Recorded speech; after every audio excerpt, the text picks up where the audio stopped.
Hello ladies and gentlemen, welcome back to Manly Hanley's channel. I'm your host Manly Hanley, and in this little video series we're going to be doing something a little different. Not doing video game reviews, not doing movie reviews. Instead, I'm going to be kind of taking you through the process and the journey of me trying to make my own guitar. Now, by no means am I saying I'm doing this right. This is just a little video series, little thing I'm doing just to kind of catalog the process and show my journey and things I'm going to learn as I'm doing this. I'm kind of a guy that likes to kind of just do things and learn by doing. Especially when it comes to this kind of stuff.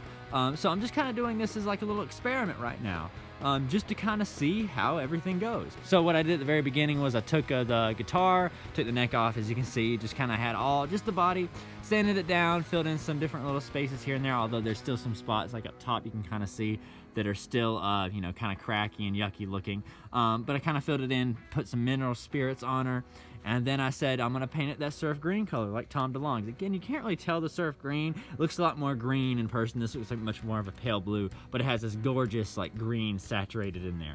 I'm by all means not done with this. If you can tell, I don't know if I can, yeah, you can see right here. I'm not a great spray painter, as you can probably tell, but the paint kind of dripped and what's the word? I kind of probably got a little bit too much on one of the coats there. You can even tell on the back too. The sides look okay, but the back, there's a couple little spaces like right here. That's actually a crack in the guitar. I think it's just the paint cracked and it's just not filling in. But again, we're gonna kind of figure out as we go along. It's a bit of a process, but I'm gonna hopefully take this and I'm going to kind of take this sandpaper I got and I'm gonna try to get rid of those little spotches, and then I'm gonna try to paint over again, hopefully fill in the little gaps. The paint I'm actually using this paint right here, this paint and primer little combo wombo here. Satin beach glass, this lovely color. I also have satin sea glass over here. Not sure, I've been using this one. There's a subtle little difference between the blues. You can't really tell on camera, but there's a subtle little difference between them. I'm using mostly the satin beach glass just because I like it. Yeah, so anyway, that's kind of step one, or actually technically step two, because I didn't film step one. Sorry, I didn't film the sanding it down and putting the mineral spirits on it. But yeah, this is kind of step two, the process of painting it. Again, this is not going to be anything too fancy. It's just my own experiment, my own project to do. Just say, hey, I made a little guitar. So the paint is pretty much dried on this, as you can see by me handling it. But like I said, there's some places in little spots here that kind of where the paint ran. So I asked my pops, and he suggested taking just a little bit of sandpaper and just really lightly going through it. So that's what I'm going to do real quick. Okay, so after that, I can tell I did not do a very good job of painting it the first time. I scratched up a lot of places, scratched up the guitar in general, just so that way I can reapply the paint one more time. I'm going to apply it, actually I had it hanging up last time. I'm actually going to apply it, sit it on the ground, just because I want to try it something different. And I know I shouldn't be painting outside, technically speaking, but I don't really have anywhere indoors to paint right now, and I'm trying to keep bugs off of it too, so it's not like I'm not, you know, it's an experiment. Like I said before, it's not like I'm wanting the most beautiful guitar in the world. It's got to be a workhorse.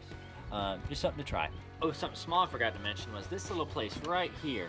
That was actually a little loose when I first started repainting this. So I super glued it back together. Hopefully that'll stay. All right, so we're gonna try to do this. Hopefully I can get everything spray painted right. I got the light on, so maybe I can kind of see if there's any splotchy places here and there. So let's try to start. Let that dry for a little bit. Actually, while we're waiting on that to dry, I'm gonna maybe try to take care of some of these sides. I'm trying to keep my distance this time, because the last time I did this, I didn't keep my distance. It made a lot of little splotchy places. That looks a lot better. I mean, I don't know if you can tell, but I mean, I'm looking at it, looks a lot better than it did. This is excellent. I don't know if it's the light or the smell or a combination of both, but I heard the bugs like the smell of this stuff. And yep, I'm kind of walking around this like a little powwow right now to see, hopefully to try to keep the bugs away from it so they don't land on it and cause any more issues. So I probably shouldn't have done this outside, but hey, this is a learning experience. Like I said, next time I'll make sure I try to do this inside and find a spot and do it. So yeah, like I said, learning experience. Apologies for the vertical camera hold right there. I'm just kind of looking over everything to make sure I don't have any little splotchy places. Looks like I don't, while a mosquito is attacking me. Yeah, looks okay. Cracks in it don't look great, but hey, it's looking a lot more clear. Try the front in just a second. My dad told me to do it, make sure I do long strokes instead of these little baby ones, like I'm having a spasm. Right there. Looks like I got most of the places covered, if I'm being honest with you. Not bad. I'm gonna do one. Oh, I see a little spot right there. probably way too much right there. Oh crap. This is the issue I'm learning. I need to stay far enough away so that way it's just kind of the particles just going on there. But that's fine. The learning process. To be honest, the rest of that stuff is concealed by the pit guard, so it's not like anybody's really gonna look that hard at it. Ooh. Okay. But this stuff that most people will see, despite the little scratches here and there, most of it looks pretty decent. So we're gonna let it dry for a second. And I think we're gonna set it inside for the night. Okay, so here's the finished product. You can kind of tell though, there's some splotches here and there, right here across this little edge that I'm still not getting. So what I may do tomorrow is, let it completely dry tonight. Yeah, right there, like you can see, hopefully you can see that little area right there. It's really bothering me. Probably didn't show up on every light, but I don't know. I try to keep everything kind of even looking. Maybe try to, scrape off those little sections again, paint, spray paint over that again. Maybe try it like this. Again, I'm just doing a bunch of different options just to kind of see which way works. Putting it down is not horrible, but you can kind of tell, like right there, that place wasn't dry enough right there. So it ripped a bit of the paint off, so that kind of sucks. And in the front, I was not being very good. Again, I had trouble with the front again. I guess I get under pressure with that. I don't know. So that's it for now. Maybe tomorrow I'll repaint it. Like I said, scratch off some of these little places here and there, repaint it again, and then put the finish on it, which is a nitro finish, I think, or is it polyurethane? I don't remember now what I bought.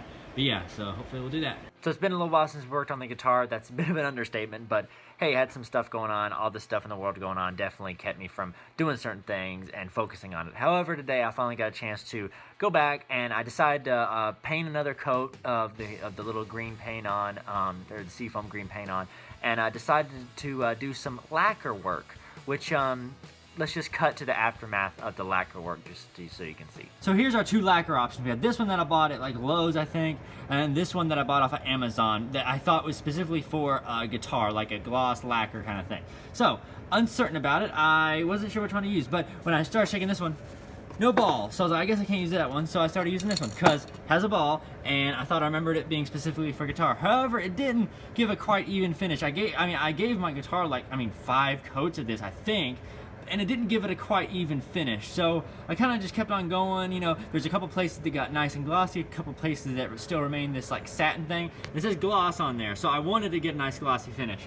But anyway, so I kept going, and then what happens? Gravity happens. Let me show you. So I had the guitar kind of suspended, not from this particular wire, this little thing up here, but it was over some trees because I have it outside. Have it suspended over the wire, but then I noticed I didn't have it wrapped as much as that. So what happened was, in the middle of me spraying it while the little stuff was still sticky, it fell, and then boom, right there, I got grass and crap all over the front of this. So now, all those layers, even though again you can only see a little bit of it's glossy, the rest of it isn't that very glossy. So even though I would have to gone back and re-sprayed it anyway, I now have to go sand it down once all this dries. Sand it down probably past the lacquer maybe, and then reapply the lacquer, and then have the same problems of before. But this time at least I know to at least tie the thing a couple more times. God. So I was a little mad. We're gonna hold that off for a minute and gonna actually dive into some purchases of some equipment that I'm gonna need for the actual rest of the build, such as the pickup, first of all. Now I'm gonna be using the Seymour Duncan, the Invader, but the neck pickup for it, because apparently I think Tom uses the neck pickup for his guitars. Again, I'm doing the old school Seafoam green Strat that he had. Now the new ones are kind of expensive, but there's a used one right here I'm going to pick up. Now the other ones are slightly different colorings. I love this coloring right here with the black little, whatever those are called, the little coil parts, and then the white pickup thing itself. I don't know the technical terms, but definitely going to add that to the cart. And then I'm also going to, I haven't quite decided yet, I'm probably going to have to cut here, maybe come back a day or two later so I can think about this. I want to get a pick guard like this. Now this is, I've never really dealt with this website before, Guitar Fetish, but somebody at my work actually talked about using it, so maybe that's good. I'm going to go ahead and add this to my cart as well, just so I can have it there. Now a little bit about this, I'm not entirely certain about this quite yet. I may just try to find another pickup or a pick guard that just has some wiring and stuff. I don't really know how to wire. I wanted this one because it's already wired, and I could probably take out the humbucker that's in there and wire up the Invader that I'm 100% gonna get tonight. And then here's where sadly I kind of was a little late for this. This is the neck that I wanted right here, and I could probably easily get something similar to it. And I went on a Warmoth, and I could, go through the construction, which actually I did already once, and it suggested to me this neck. So I could go back through it again. However, I may just kind of scroll through the different options they have. I mean, some of these necks are just absolutely gorgeous, but expensive. I do have 2 other guitar necks that are from the actual original guitar, and an old Yamaha that I got, the fairly cheap Yamaha that I got one time. But I'm tempted to not use those because those guitars were smashed up. So I'm tempted to get something new that's not damaged. So I'm going to kind of look through, try to find something relatively inexpensive, because again, this is my first build. Not going to get something too crazy fancy. But anyway, that's pretty much it in terms of what I'm going to be doing right now. The one thing I've definitely learned with this is I definitely need to be more patient with it. I need to make sure I don't rush through this, because what happens is I tend to work for a day or two, and then I work so much, and then I usually do something rushed. And I feel like, especially with some of the paint jobs, when I started looking at it today, when I started painting it, and then even with the lacquer that I obviously was not successful in applying, that I rushed through some things. I definitely should have waited longer, took my time a little bit. So I think the one thing I'm learning with this is patience is the key. So I think that's going to be one of the lessons definitely learned through this experience. Not only am I learning how to piece together a guitar from different parts, but I'm also learning life lessons. Okay, so we're back. It's the next day. Gonna sand this thing down. I get this crap off of it and hopefully reapply the lacquer. However, interestingly enough, this one right here, the one that I got from Lowe's, I thought, oh gosh, this was messed up. There's not a ball in it. I guess it's a ball. Because I sprayed it just to test it, and sure enough, it works. So I'm gonna try this one out to see if it works any better than the other one. Again, it could have been just the way I was applying it, but I'll give it a shot. I'm gonna remove not all of the lacquer on it, but some of it, just to kind of, especially in those really dirty places. So hopefully this time, when I respray it, it won't fall on the ground, and gravity will be on my side this time. But yeah, let's get to it. Sadly, I had to use this little like chisel tool to take out some of the little twigs and stuff that was in there, because it was caked in there, man. So sadly, I had to, essentially scrape down to the original paint that this guitar was. So what I'm gonna have to do is I've already sanded it down in these specific areas and try to scrape away all the little things. There was some other unusual things, these white spots that I think were due to maybe over applying the lacquer. I'm not sure. So what I'm gonna do is I'm gonna spray paint it over a couple more times with the original, this Seafoam green color. And then I'm not gonna use this lacquer. I'm gonna actually use this other one just because I have more of it, and just to give it a shot, just to see. This has definitely been a crazy learning curve in terms of what to do, and doing this kind of stuff is different for me. So I'm enjoying the process, but also it is a little time consuming, but I am noticing some improvements. I think I can probably make this paint job a lot better this time. Hopefully, fingers crossed, but we'll see in just a little bit. So I'm gonna listen to some music and get to painting. Okay, so now I'm at a point where I'm gonna kind of stop for the night. I applied the paint in the lacquer. Don't know if you can really tell. In the sun, you can see a couple little glistening little places here and there. So I'm hoping it's nice and glossy whenever everything is, kind of done. But, even then, you can see those little places, little bumpy, scratchy places where I was removing the crap, the chaos that happened yesterday, and I just couldn't get it all off. So I'm just gonna have to kind of go with it. It'll be kind of, there, kind of a bit of an eyesore, but I'm hoping maybe it won't detract from the overall feel of the guitar when it's kind of said and done, but I don't know, who knows. But yeah, I'm gonna kind of stop. I'm gonna let it kind of sit here for a little bit dry. I'm gonna go inside, chill for a little bit, and then I'm gonna come back out, and then I'm gonna put it indoors to let it kind of completely dry overnight. Hopefully tomorrow it'll not look different. Hope I don't have all those weird little splotchy places like I had, when I first looked at it today. So yep, that's it for that. I did forget to mention that I ended up going for this pickup on Reverb. I did end up picking it up. However, for the pick guard, the one I was looking at Guitar Fetish, I guess for some reason I had a momentary lapse of memory. Tom DeLonge's pick guard isn't just flat white, it's this pearl color like this one right here. So I did end up going for this more pearl looking one that I found on Reverb, and it made it a lot easier just ordering it. I just kind of got them both on Reverb. So I did end up going for this particular pick guard. I did not go for any necks quite yet, because I do have 2 necks that I'm going to try out. The good part about Fender type guitars is you can easily switch out the necks. So I'm going to try one of the 2 necks that I have, the old Yamaha and the J2 2SC. If any of them work, I'm probably going to get some new tuners though, since ultimately like tuning stability and stuff like that does come down to some of the tuners. So I'm going to probably upgrade into some more higher quality tuners. So probably going to order that soon. So I probably recorded this before, but I don't know where the footage is at and don't feel like finding it. So here it is now. Got the pickup, or the pick guard in the mail a couple weeks ago, as well as the pickup. So yeah, that's great. Haven't really done anything to the guitar itself. You can kind of see it's still a bit rough around the edges in the paint job, but it's fine, it's whatever. And then with the neck, I did do a little something with it, as you can see.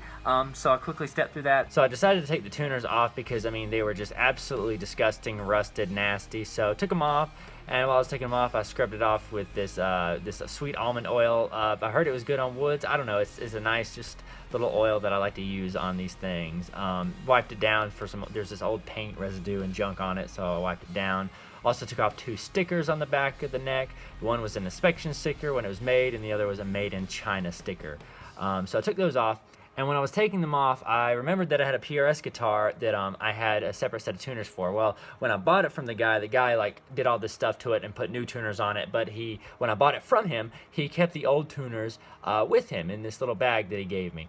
So I decided, I was like, all right, great. I got a set of tuners here, and I can use them instead of having to buy a whole, new set of tuners for this guitar. But let's take a second to realize something. This is what the PRS looks like. Okay, take a look at the headstock and the tuning positions. And then this is what the other guitar looks like. Some of them will fit, right? But others won't fit because they're going the other way. And I don't know why I was thinking that this could work. And the sad part is I didn't realize this until after I did something else. So on Reverb, I ordered this little pot right here, this 500K pot for, my volume knob, which I needed.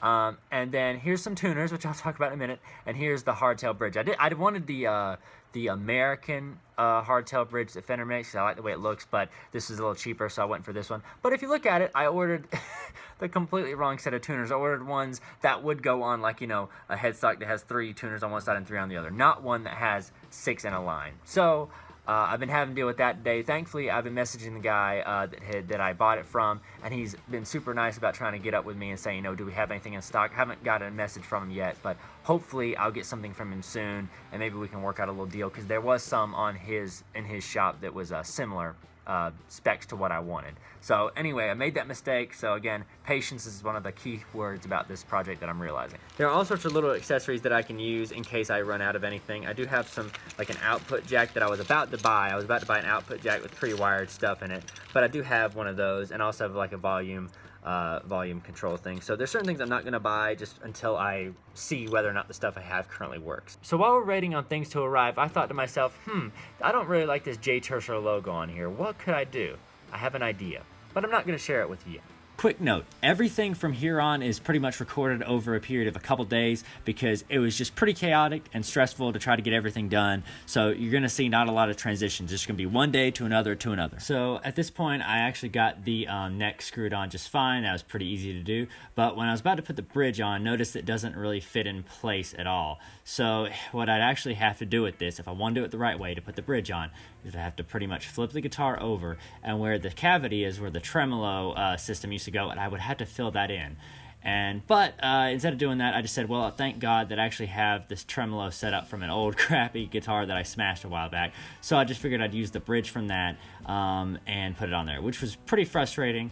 But I took it off, and this guitar was pretty rusty too, but I used some of the parts, used the springs from the back, as well as the, the little the bridge part itself. But I did decide to use the tuners from the newer set, the newer bridge, the hardtail bridge that I got, which did end up being a little bit of an issue in the long run, but it still worked. So I kind of put that together and screwed that onto the body. So not only am I using the bridge from the old guitar, I'm also using that little thing that holds the tremolo springs together, that thing. So I'm using a lot of parts from that old crappy guitar to reuse it. But yeah, I'm going to put the springs on there from the old guitar. But I'm actually going to also use the new saddles that came with the bridge, just because I figured why not have it on there, even though I'm not even going to use the tremolo system at all on it. I was a little concerned about the tuners fitting because they came with 2 little knobs on it, and there's only 1 hole in my guitar neck, but I screwed them in and I made little slots for them so that way they could all fit 6 in a line. And then all I did was just use them, just tighten them up with these little washers on there, and that's how I got the tuners to get on. The original ones were like screwed in, but these were just ones that you just tighten there. So I did that real quick. A little bit of an issue with it. Some of them weren't quite flush, or not flush, but they weren't high enough off the headstock, so I wasn't sure what was up with that, but I kind of went with it because it didn't really affect too much later on down the line. Now here's where you'll see very little footage of the actual soldering process because I'm not good at soldering. I struggled. I did try a little bit, but my dad ended up doing 99.9% of it. Thank God he was there. I really appreciate that. The only thing I really do is plug the solder in and let it heat up. I did try, like I said, but it didn't turn out too well, so he helped me with a lot of it. But anyway, I got everything in using an old input jack from an old guitar and try to wire everything up to that little 500K audio taper thing that I got for the volume knob. Then I just kind of tested everything out right here. Okay, now we have it plugged in to here. Now all we have to do is turn this knob and hope that it works. We just soldered this like, a couple minutes ago, so it's a little warm still. Okay, that's all right. It's all the way up. Here's a way to test it. We can just take some metal. Works. Works. So that means we know everything works. Now we can just put everything together. Yes. Yes. Yes. Yes. Yes. I got that. I got that. Does it work? Now, as you can see, I'm pretty excited about the fact that it even just made a noise. I did have to do some later improvements because some of the wires did fall off, but that's besides the point. It was still exciting to actually get something to work. And then last but not least, my favorite part of it was actually screwing in the little output plate thingy and the pick guard. I enjoyed doing that. The pickup was kind of hard to get settled in there. Did have to fiddle around with some different springs and things like that, and there's some other adjustments I had to make. But did that and got everything kind of screwed in, and then later on got some strings on it to test it out. And there's the cutest little frog I saw outside when I was doing that. Just thought I'd share that with you. So we're almost there, but before we actually go into any listening or any final thoughts on the build, a couple things did happen between the last section and now.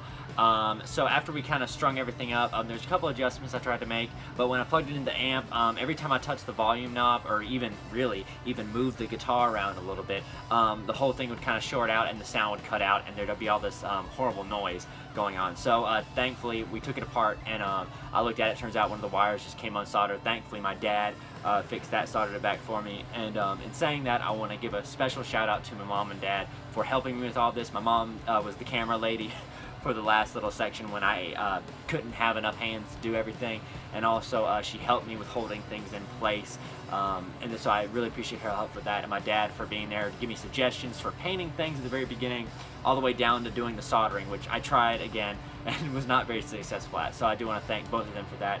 Couldn't have gotten done without them. I did try to make a couple other adjustments here and there, so I did leave a lot of the screws off the pick guard just in case I had to unscrew anything and do any final adjustments. So in the next shots, you're going to see the pick guard without a lot of screws on it, just because I wanted to make sure. But anyway, here's a short demo of the guitar in context of a song mix, and then we'll talk about it in a little bit more detail. Enjoy.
Notice a little song skip in the middle. That's because there's a really good riff that I liked a lot that I'm actually going to save for an actual song for an album.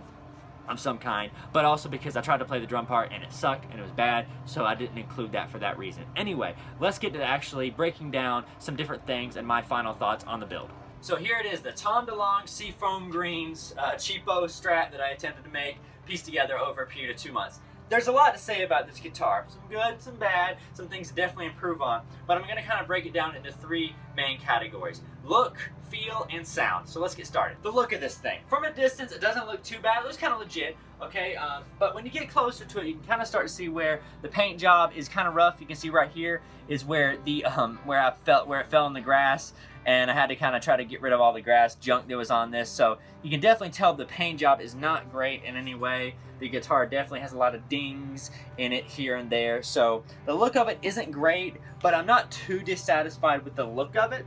So that's a good thing. Look overall, not too shabby about. Now there's some things with the looks that kind of affects the feel of it. So when you're looking at it, like I said up close, there's a couple things you notice. First of all, this, there should be a volume knob here. I just kind of left this on here because when I put the volume knob on, what happened was it was kind of really tight, and I was really scared about it rotating the little 500K thing that's in here, the audio pot that's in here, thus maybe causing the wires to become loose. So I just kind of left it like this so that way there would be no rotation, no risk of loosening of the wires. And while we're at that point, you can kind of tell that this, I don't know if you can see, but this screw right here is pretty high up. This was hard for me to figure out because when I actually screwed the pickup in, there was not a hole. There's like a little valley here, a little divot here in the side of the guitar to let this screw kind of reach the bottom. Over here there was not one, so I had to kind of dig my own one. Now it's still rough, and you can still see that the pickup is not entirely secure. That's because I loosened it actually a couple minutes ago. But it still works. Again, look, that kind of also affects the feel. This is something that definitely affects the feel right here, inadvertently sort of. But so here's the bridge. Now you can tell the bridge is not flush. I tried to make it flush, and I tried to tighten the springs in the back. Again, I'm not using it as a hardtail, I'm not using it as a tremolo guitar, but I didn't have any other bridge that actually worked. So I had to actually set up the tremolo just to get the bridge to work. But again, you can see it's not flush exactly, despite the fact that I pulled the springs in the back pretty tight. And the saddles, the bridge itself is from the Yamaha that I talked about. So maybe there's an incompatibility issue, who knows? And the saddles themselves are the new saddles front that I bought off of Reverb. Perhaps maybe these are meant for hardtails only, and you can't put it on a tremolo type because maybe the distance of these are supposed to be certain ways. You can see these distances are pretty tight, okay? I even loosened it from here. I loosened a little bit, but if I loosen it too much, it starts hitting the string. So that was quite difficult to achieve. And if you look up here, the tuners, these are sticking out pretty good, but over here, these are quite recessed, which I don't actually know because, I mean, if you look at the back, they are flush. So I'm not exactly sure what the cause of this is. But yeah, that's the issue with it that I really don't know how to alleviate. Hopefully I can figure it out over a period of time and figure it out. But it doesn't really affect the feel, kind of affects the look of it. So now let's get into the nitty gritty of the feel. How does this guitar feel to play? It doesn't feel horrible to play. Up here it feels really good with playing like power chords. When it gets higher up, the action gets a little rough, and I did try to adjust the neck, and I did try to adjust this, but if I lowered the action any, as you can see, the action on this is pretty high, close to the top strings, definitely higher than what I'm used to. However, if I did try to lower it, we'll just listen to this fret buzz right here. Hopefully you can hear that. The higher I get, there's different little random frets that are just have a lot of fret buzz. I don't know if it's maybe because of, maybe somehow I have it set up either, with the action right here, or with the neck, with the truss rod, the springs, or it could just be the neck itself. This is not the greatest neck in the world. In fact, remember I was talking about getting a new neck, but I decided not to save some cash. So maybe that's an improvement I want to make in the future. The fret buzz is a little annoying, and you can hear it sometimes. And the feel is not great, but I can mostly play most of my stuff. It's just that high action that I can't quite get over, but I'm kind of learning my way around it and just trying to deal with it because it's not too bad. It's a pretty light guitar, and that does make it feel a little bit cheaper along with the poor feeling with the high action and everything like that. So that is the kind of sucky part about it. It doesn't feel great. It does feel like a cheaply made guitar. So we kind of have two strikes against it. It doesn't look amazing, really, and the feel is kind of rough. Feels okay-ish. Higher you get, fret buzz, a lot of issues here and there. It doesn't feel amazing, feels kind of cheap. So third, final category, probably the most important category for any kind of musical instrument, how does it sound? I am quite satisfied with the sound of it. Obviously the pickup is doing a lot of the work for that. However, there are some weird frequencies here and there that I had to deal with. Let me tell you about that real quick. So this is my Logic project where I was working on the little track you heard. Now I know I'm using an old version of Logic. Sorry, it's all this computer can handle. This is a pretty old computer out in my shop. So anyway, I kind of wanted to isolate these two guitars, or this guitar right here, so you can kind of see what I'm talking about, the frequencies. I always double track, pretty much always double track and hard pan my rhythm guitars, but I really wanted to kind of look at these frequencies, because oftentimes what I do with really all my guitars is I tend to, drop a lot of the lows. I was running this sound with a lot of bass because of a previous setting I had. So I always do that because it sounds good to always drop a lot of the lows in your guitars, because the guitar is a mid instrument. But there was some harshness up towards the top. I really didn't do a lot of adjustment there, but really here's where there was this really harsh sound that I really don't know how to describe, and I'm gonna play for you in a second. Maybe you can hear it, but I did have to cut that out of pretty much every guitar, around 3,500 hertz. So I really don't know what that was about. I mean, it could be the pickup, it could just be a lot of things. I do tend to do this with certain guitars. I always tend to find a frequency that doesn't kind of feel good, so I always tend to cut it out like this. But this one was really hard to find for some reason. Could be I'm not used to the pickup sound or something like that. I'm not sure, but it did have an interesting sound to it. It's a bit odd, so I'm gonna quickly play for you what it sounds like through just a basic phone and with a mic'd up setup as well. So I'm going to quickly play just a little riff in the style of Tom DeLonge, a clean setting, then I'll do a distorted setting. Quick note about this is a tune to half step down. I don't actually have any guitars that are just dedicated to half step down tuning, so yeah, just figured I'd do that. Here we go.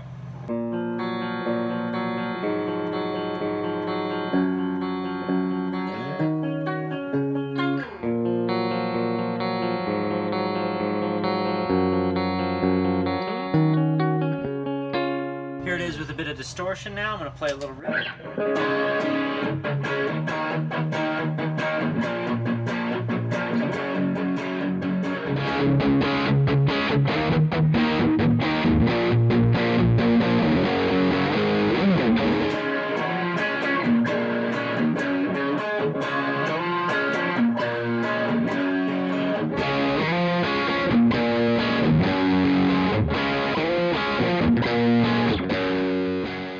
It may have just been me, but there's some frequency in there, some kind of vibe in there that I didn't quite dig a lot.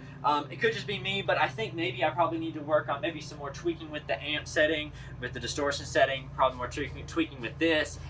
As well as obviously some more EQ on the post-production side of things. But I am pretty satisfied, given the issues with the sound and the look and the feel of it. I am pretty satisfied, and I'm excited to obviously add this into my current family guitars, but also to get some more sounds and more different textures to put in different songs and things like that upcoming. Now, this is by no means the final build of this. I'm really hoping to have this guitar over the next couple years, improve and maybe get a new neck, fix this issue up here, get a nice bridge, maybe eventually make it into a dedicated hardtail guitar and fill this in. That's my thought. Over a period of a couple years, get this to be in the absolute peak working condition that I want it to be in.